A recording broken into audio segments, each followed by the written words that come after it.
Tamil Nadu ID விடுதி உரிமையாளர் சங்கம்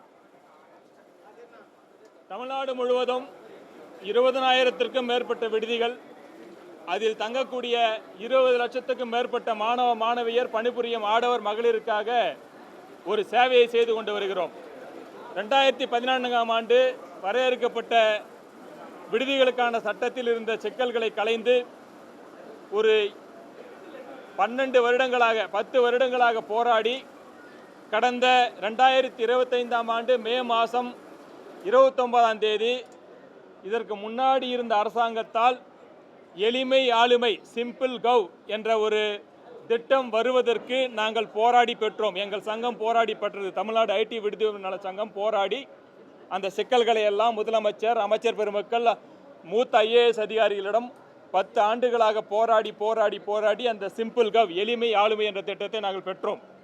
அந்த எளிமை ஆளுமை என்ற திட்டம் வந்த பிறகு நாங்கள் இந்த உரிமங்களை பெறுவதற்கு சுகாதார சான்றிதழ், கட்டிட உரிமை, தீயணைப்புத்துறை சான்று, உணவு தர சான்று போன்றவற்றை நாங்கள் இணையம் வழியாகவே பெறுவதற்கான வழியை சிம்பிள் கவ் என்ற சட்டம் பெற்றுக் கொடுத்தது எங்களுக்கு. ஆனால் இப்பொழுது என்ன நடக்கிறது என்றால், இந்த சிம்பிள் கவ் எளிமை ஆளுமை திட்டம் வருவதற்கு முன்பதாக சுகாதாரத்துறையை சேர்ந்தவர்கள் ஒரு சுகாதாரத்துறை சான்றிதழை தர வேண்டும் என்றால் ஒரு விடுதி உரிமையாளர்களிடம் 10,000, 15,000, 20,000 என்று பெற்றுக் கொண்டிருந்தார்கள். இந்த எளிமை ஆளுமை திட்டம் வந்த பிறகு நாங்கள் இணையத்தில் ரூபாய் 500 செலுத்தினால் நாங்கள் சுகாதார சான்றிதழை பெற்றுக்கொள்கிறோம். இது இப்படி இருக்க, இன்றைக்கு பப்ளிக் பில்டிங் லைசன்ஸ் எனப்படக்கூடிய பொது கட்டிடத்துக்கான உரிமம் பெறுவதற்கு இப்பொழுது ஒரு இன்ஜினியர், எம்பேனல்டு இன்ஜினியர் குழுவை உருவாக்கி இருக்கிறார்கள். இந்த எம்பேனல்டு இன்ஜினியர் குழு என்பது ஒரு பப்ளிக் பில்டிங், அந்த பொது கட்டிடம் என்ற சான்றிதழை தருவதற்கு ஒரு வரைமுறை இல்லாமல் அவர்கள் விருப்பத்திற்கு ஏற்ப ஒரு கட்டிடத்திற்கு 15,000 வேண்டும், 20,000 வேண்டும் என்று கேட்கிறார்கள். நாங்கள் என்ன சொல்லுகிறோம் என்றால், இதே மாதிரி தான் இப்போ அரசு சமூக நலத்துறை அதிகாரிகளோ, ஐஏஎஸ் அதிகாரிகளோ, அமைச்சர் பெருமக்களோ, எம்எல்ஏ பெருமக்களோ யாருமே எந்த தொந்தரவும் எங்களுக்கு செய்வதில்லை.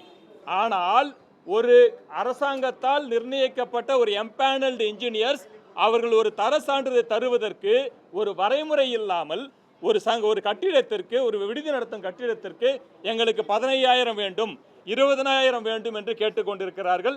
இதைத்தான் இன்று தமிழ்நாடு முதலமைச்சர் அவர்களுக்கும் தமிழ்நாடு சமூக நலத்துறை அமைச்சர் அவர்களை நேரடியாக சந்தித்து இந்த எம்பேனல்டு இன்ஜினியர் கேட்கும் 15,000, 20,000 கொடுத்து எங்களால் அந்த பொது கட்டிடத்துக்கான ஸ்டெபிலிட்டி சர்டிஃபிகேட்டை பெற முடியாது, எங்களுக்கு நீங்கள் ஒரு குறைந்தபட்ச தொகையை அரசாங்கமே நிர்ணயித்து அந்த தொகையை சொன்னால் மட்டுமே நாங்கள் இந்த சான்றிதழை பெற முடியும், இல்லை என்றால் எங்களால் பெற முடியாத சூழ்நிலையில் இருக்கிறோம் என்பதை விளக்கி வந்திருக்கிறோம்.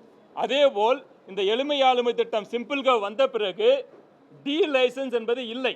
ஆனால் இன்றைக்கும் பல மாவட்டங்களில் பல அரசு அதிகாரிகளுக்கு இது தெரியாமல் இருக்கிறது. இன்னும் விடுதி உரிமையாளர்களுக்கு ஃபோன் செஞ்சு அவர்கள் லெட்டர் வேறு அனுப்புகிறாங்க, உங்கள் ஹாஸ்டலுக்கு டி லைசன்ஸ் எடுத்தீங்களான்னு சொல்லிட்டு. ஆல்ரெடி 2025ஆம் ஆண்டு வந்த சிம்பிள் கவ்வில் டி லைசன்ஸ் இல்லை என்பதை தயவு செய்து மீடியாக்கள் வாயிலாகாவது அரசு அதிகாரிகளுக்கு தெரியப்படுத்துங்கள். இப்போ டி லைசன்ஸ் கிடையாது, இது பப்ளிக் பில்டிங் லைசன்ஸ் அப்படின்றதை உணர்த்த வேண்டும். எங்களால் 15,000, 20,000 கொடுத்து அந்த இதை வாங்க முடியாது. அரசாங்கம் எம்பேனல்டு இன்ஜினியர்ஸிடம் 1,500, 2,000 கொடுத்தால் மட்டும்தான் நாங்கள் அந்த ஸ்டெபிலிட்டி சர்டிஃபிகேட்டை வாங்க முடியும்.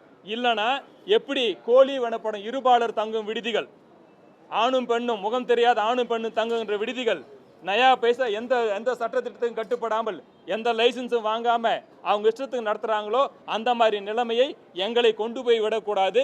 நாங்கள் அரசாங்கத்துக்கு உட்பட்டு, சட்டத்துக்கு உட்பட்டு எங்கள் தொழிலை செய்ய வேண்டும் என்று இருக்கிறோம். அதனால் தயவு செய்து இந்த எம்பேனல்டு இன்ஜினியர்ஸை குறைந்தபட்ச தொகையை அரசாங்கம் நிர்ணயிக்க வேண்டும் என்று கோரிக்கை விடுக்கிறோம்.